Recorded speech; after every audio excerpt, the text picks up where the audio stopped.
Come and start from there. Hey, removing the hard pans, the grasses, and etc. And other people be looking for ropes and what are they called? Tape measures and etc. Let's make sure that we have all the materials nearby. Conducive environment for germination. Improving water holding capacity and infiltration. Yes. It was concentrating, you could not come around.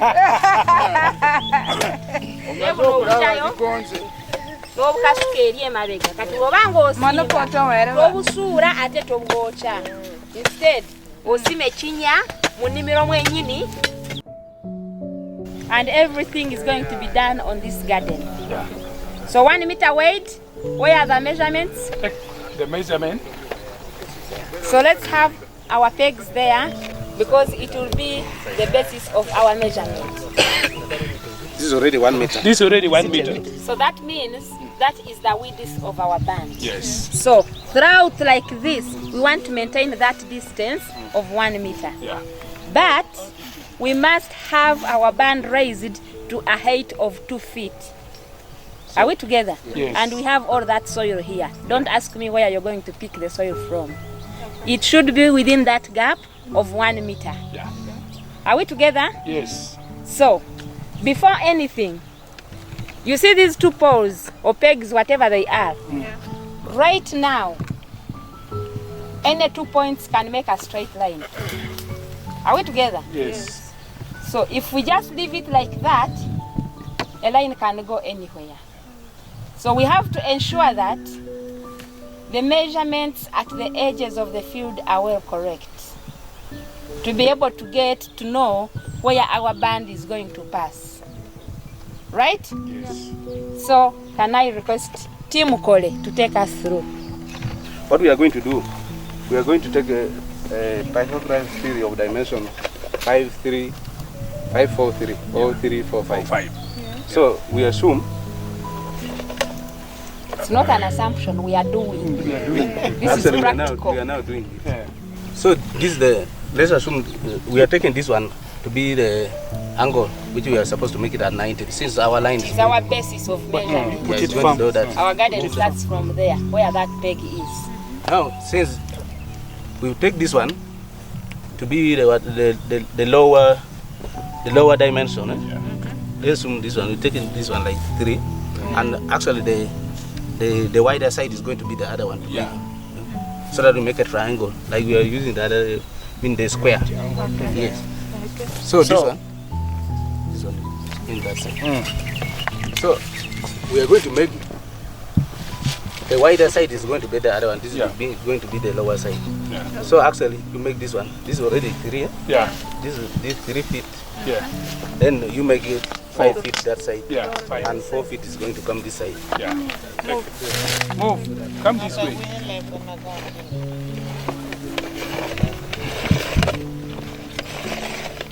If it reaches 5, then at 8 now. At 8 now. At 8. Come. Move up to 8. Yes. Okay, that is 8. This is 8. Come this way. That is 8. So that's means we are going to take this one from here. And actually now, right now, from here you can make a straight line. Straight line. By putting your string from here, and you just stretch it that side. Stretch it that so side. when it reaches that side, that one is already at 90. Then from the other side again, you make the same measurement. The same measurement. So like this kind of arrangement should be at every edge of the garden. Okay. And we are doing that to ensure that what we have inside the plot is the measurement of the 1,000 meters square.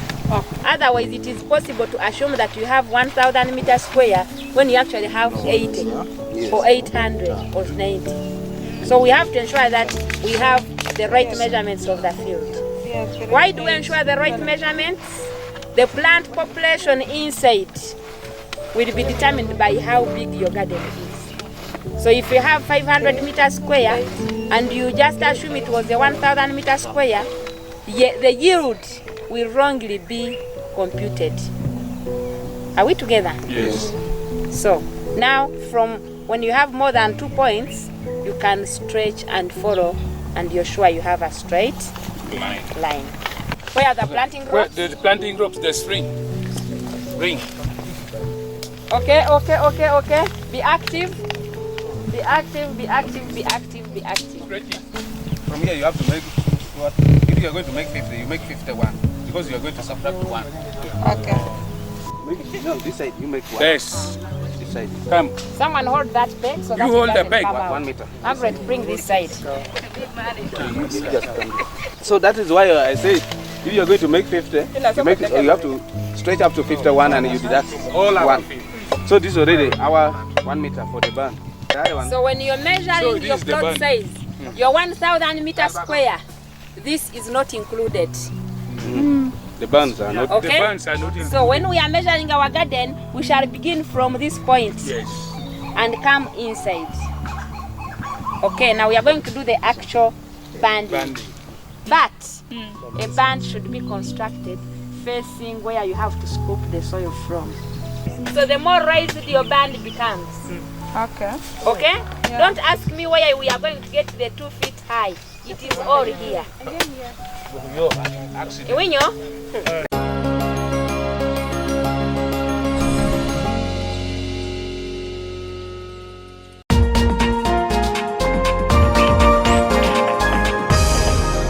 Uganda, the land of sunshine.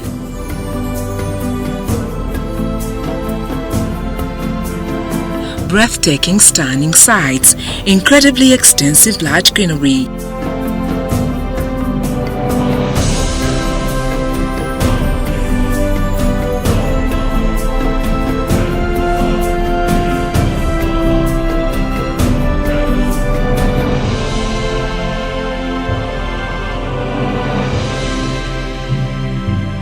Variety of wild animals and bird species.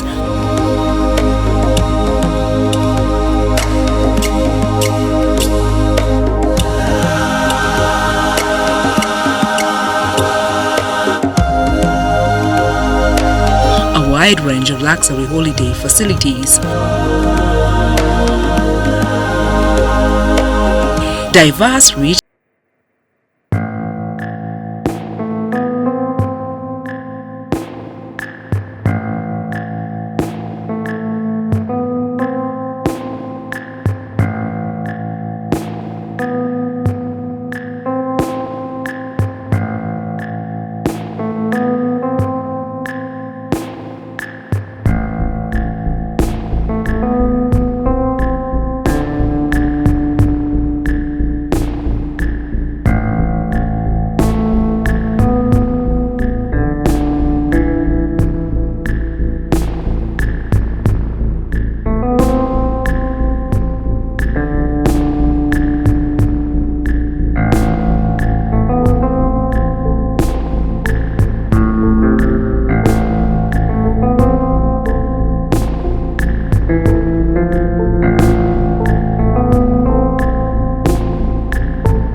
of rains, and then they should allow the seedbed to rest for at least 21 days to enable rotting of the grasses and decomposition.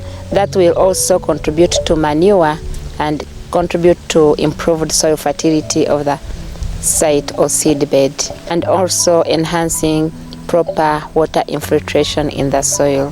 When the seedbed is done so well, germination is uniform and the crops are able to come out with uniformity and vigor. So for that very reason, we do encourage farmers to do good land preparation, preferably 2 plowings and a fine seedbed.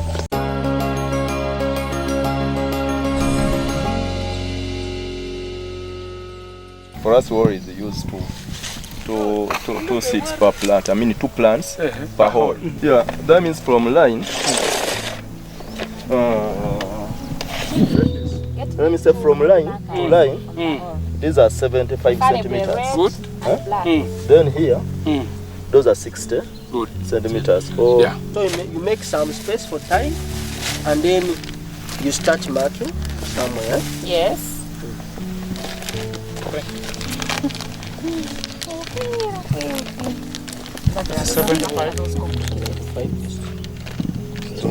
Get a marker. Where's Get the a marker? marker. Where's the marker? Sorry. Thank you. You mark them. No, you have to mark them in the tie later. Mark and tie That is later. enough. You go to another one. Just go stretch You it like can that. do it like this. Sorry. No, just stretch Wait your head. wait a moment. Do it like this. yeah. So let's do the planting now. We begin with which crop? Maize. Maize. The famous maize. Why it emerged as both cash and food crop in most of the districts. Are we together? Yes. So don't put sorghum, don't put millet, don't put rice on the bands once you have maize in the garden.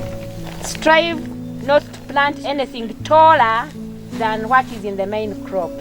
For those of you from Utorogo and other slanting areas, make sure we plant across the slope. Okay. Good. If we have started from this corner like this, on our second line, we should maintain a similar arrangement. Yeah. See what has happened in the hole? They will still throw, especially those of us who use laborers. We need to make sure we supervise the plant like that. When you're passing through the farmer's field, you can actually tell that this farmer has planted.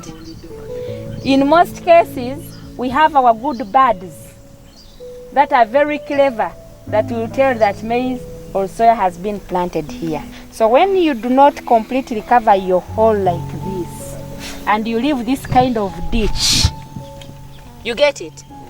You're already exposing the seed to something else. So we should struggle and strive to make sure that our holes are flat covered.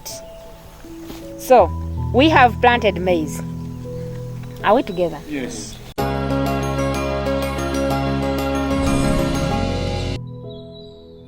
What we were looking at was basically agronomy. And in the field, we emphasized that all the crops be planted in lines. Planting in lines meaning following the right spacing. So for example, the spacing for maize is 75 centimeters between lines and 60 centimeters between holes. That is when one is planting at a rate of 2 seeds per hole. For the beans, we are using a spacing of 50 centimeters by 10 centimeters. That is 50 centimeters between lines and 10 centimeters between seeds or plants themselves. It is 60 centimeters by 15 centimeters for soybean. And for rice and millet, those small seeded crops, we do furrows and drill the seeds. The distance between the furrows is 30 centimeters and we drill. Then the distance between the plants themselves or seeds can only be achieved at a later time when we do thinning to maintain at least 10 centimeters in between. That is for the small seeded crops like rice and millet. We do emphasize the use of fertilizers because most farmers claim their soils have been reduced in terms of soil fertility. There are different kinds of fertilizers that farmers can use, both organic, inorganic, depending on what the farmer can really afford and what is accessible to them. And particularly because of the climate change we are in, we also use fertilizers as a climate smart technology. So the blends are rich in the different nutrients depending on which crop one is targeting. That means there is grain pulse NPK for maize, for beans, for rice, and etc. and etc. What we are looking at is especially the K component, the potassium component, that helps the crops to tolerate drought, to withstand the stress, and also be able to improve on fruiting and make sure that the crops are firm to reduce on lodging or falling of the crops. We usually tell our farmers that weeding begins immediately after planting. However, that notwithstanding, there are several methods of managing weeds. One, farmers can use their culture means, looking at crop rotation. Others can slash, others can do furrowing. All those are culture methods, and each community has their own ways of culture managing the weeds. But when we come to science, when we come to extension, we are adding on to what farmers know. So we come in with different options in addition to what the farmers know. For maize, we are using herbicides, both pre-emergence herbicides and post-emergence herbicides. Pre-emergence being applied before germination of the crop, of the maize in this case, and germination of the weeds themselves. The pre-emergence herbicides will only kill the seeds of the weeds before they germinate. Whereas if a farmer is not able to use pre-emergence herbicides, they can apply the herbicide after the crops have already germinated and after the weeds have germinated as well. We have a number of recommended herbicides that farmers can use, and particularly for this season we are going to promote a herbicide called Maximus. Maximus is both pre and post emergence, but we do recommend the farmers to apply it at post emergence to ensure that the weeds are killed effectively. Seed selection is an important practice that every farmer should do, irrespective of whether you're using your own home saved seed or whether you have bought seed from a seed company or an input shop. At whichever case, we need to ensure that we sort out the seeds. By sorting out the seeds, we are removing the broken seeds, we are removing the discarded seeds, we are removing seeds with the smallest size to ensure that we remain with uniform seed that will be able to germinate at the same time and vigorously. The bigger the grain or the seed, the more the vigor that it will come out with. So we do encourage that farmers sort out the seed to ensure that we have uniform germination and with vigorous growth. When we go to crops like rice and millet, those crops are in most cases associated with some other grains that later on turn to be weeds. We have heard of Eleusin indica, a very notorious weed for the cereals, rice and millet. If not well sorted, it is very hard to do away with those weeds in the rice garden. So sorting of the seeds is at all costs very important to a farmer. Spacing, when we go to agronomy, it is actually very key. When you rightly space your crops, you are allowing the crops to get enough light. You are avoiding competition for light, nutrients and water and all the other inputs required. You are helping yourself achieve the optimum plant population that should be in the garden. Because very many times we've seen people plow chunks of land, but at the end of it all what comes out is just like 5-10 bags, when someone would be getting 20-30 bags. But the reasons have always been improper spacing that is usually resulting into low plant population in the field. So we do encourage the farmers to correctly follow the spacing. Yes, they say it's tedious, laborious, time consuming, but at the end of it all, you are able to save on the forthcoming activities. When the spacing is right, weeding becomes easier, spraying becomes easier, applying fertilizers becomes easier. It makes every other proceeding activities simpler than it was before. Climate change is real and we are already experiencing it in Uganda, and very many things have happened to our farmers and to our farming communities, an indicator that the climate has actually changed.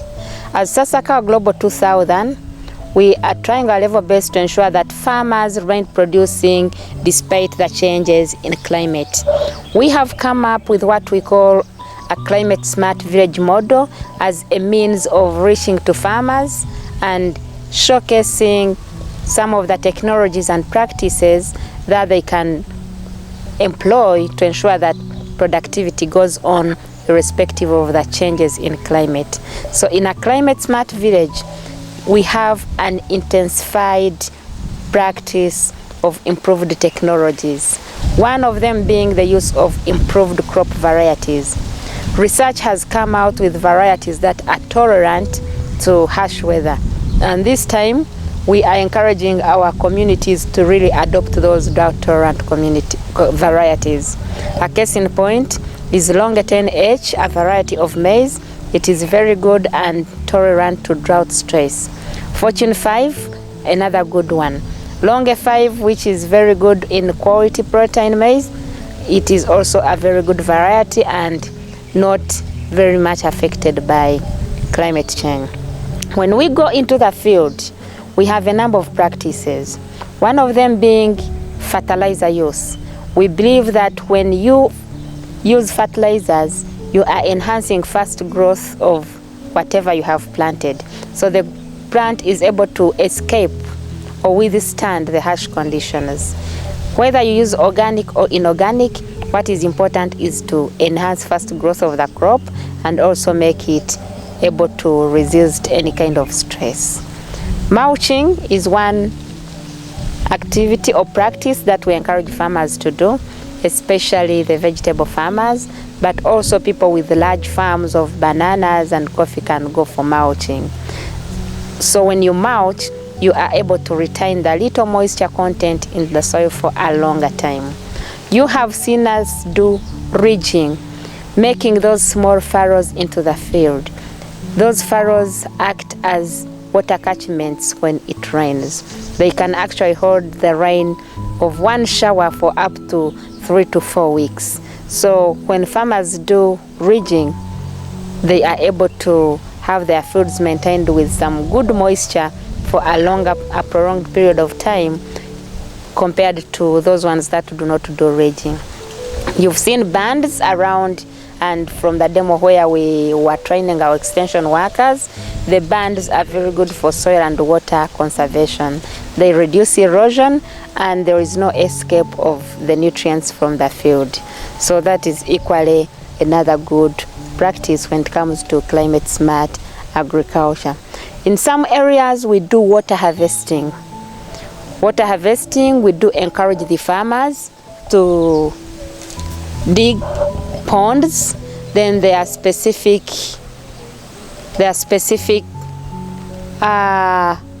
I call them tarpaulins or papers, but we call them dam liners in that language, that can help hold the water for a period of even up to 50 years. So through water harvesting, people are able to trap the water after it rains, and then they are able to use that water when it is a dry season. Small scale irrigation is one other technology we are bringing to our farmers, and we do encourage them to really acquire small scale irrigation equipments like the treadle pumps, so that they are able to do some bit of irrigation, especially to their backyard gardens of vegetables, which can be sustainable during the dry season.